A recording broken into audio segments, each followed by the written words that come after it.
ਤਾਂ ਸਤਿ ਸ਼੍ਰੀ ਅਕਾਲ ਵੀਰੋ, ਸਵਾਗਤ ਹੈ ਤੁਹਾਡਾ ਆਪਣੇ ਚੈਨਲ ਟਰੈਕਟਰ ਮਾਰਕੀਟ ਦੇ ਵਿੱਚ।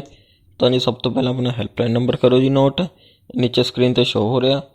ਜੇ ਕਿਸੇ ਵੀਰ ਨੇ ਆਪਣੇ ਕੋਈ ਖੇਤੀਬਾੜੀ ਦਾ ਸੰਦ, ਟਰੈਕਟਰ, ਟਰੈਲੀ, ਤਵੀਆਂ ਜਾਂ ਹੋਰ ਕੋਈ ਸੰਦਾ ਵੇਚਣਾ ਹੋਵੇ, ਉਹ ਸਾਨੂੰ ਸੰਦੇ ਦੀ 5 ਤੋਂ 7 ਫੋਟੋਆਂ ਖਿੱਚ ਕੇ ਸਾਡੇ ਹੈਲਪਲਾਈਨ ਨੰਬਰ 'ਤੇ ਸਾਨੂੰ ਵਟਸਐਪ ਕਰ ਸਕਦਾ ਜੀ। ਅਸੀਂ ਤੁਹਾਡੀ ਐਡ ਫਰੀ 'ਤੇ ਆਪਣੇ ਚੈਨਲ 'ਤੇ ਕਰ ਦੇਵਾਂਗੇ। ਸਾਡੀ ਐਡ ਬਿਲਕੁਲ ਫਰੀ ਹੈ ਜੀ, ਸਾਡੀ ਕੋਈ ਕਮਿਸ਼ਨ ਨਹੀਂ ਇਹਦੇ ਵਿੱਚ। ਤੇ ਵੀਰੋ, ਜੇ ਹਾਲ ਤੱਕ ਤੁਸੀਂ ਆਪਣਾ ਟਰੈਕਟਰ ਮਾਰਕੀਟ ਚੈਨਲ ਸਬਸਕ੍ਰਾਈਬ ਨਹੀਂ ਕੀਤਾ ਤਾਂ ਨੀਚੇ ਦਿੱਤੇ ਗਏ ਲਾਲ ਰੰਗ ਦੇ ਸਬਸਕ੍ਰਾਈਬ ਬਟਨ ਤੇ ਕਲਿੱਕ ਕਰਕੇ ਤੁਸੀਂ ਸਾਡਾ ਚੈਨਲ ਜ਼ਰੂਰ ਸਬਸਕ੍ਰਾਈਬ ਕਰੋ ਜੀ। ਤੇ ਨਾਲ ਹੀ ਦਿੱਤੇ ਗਏ ਬੈਲ ਆਈਕਨ ਤੇ ਵੀ ਜ਼ਰੂਰ ਕਲਿੱਕ ਕਰੋ ਜੀ, ਜਿਸ ਨਾਲ ਕਿ ਸਾਨੂੰ ਸਾਡੇ ਦੁਆਰਾ ਅਪਲੋਡ ਕੀਤੀ ਗਈ ਲੇਟੈਸਟ ਵੀਡੀਓ ਦੀ ਨੋਟੀਫਿਕੇਸ਼ਨ ਤੁਹਾਨੂੰ ਸਭ ਤੋਂ ਪਹਿਲਾਂ ਮਿਲਦੀ ਰਹੇਗੀ। ਤਦ ਤੱਕ ਜੁੜੇ ਰਹੋ ਜੀ ਟਰੈਕਟਰ ਮਾਰਕੀਟ ਦੇ ਨਾਲ।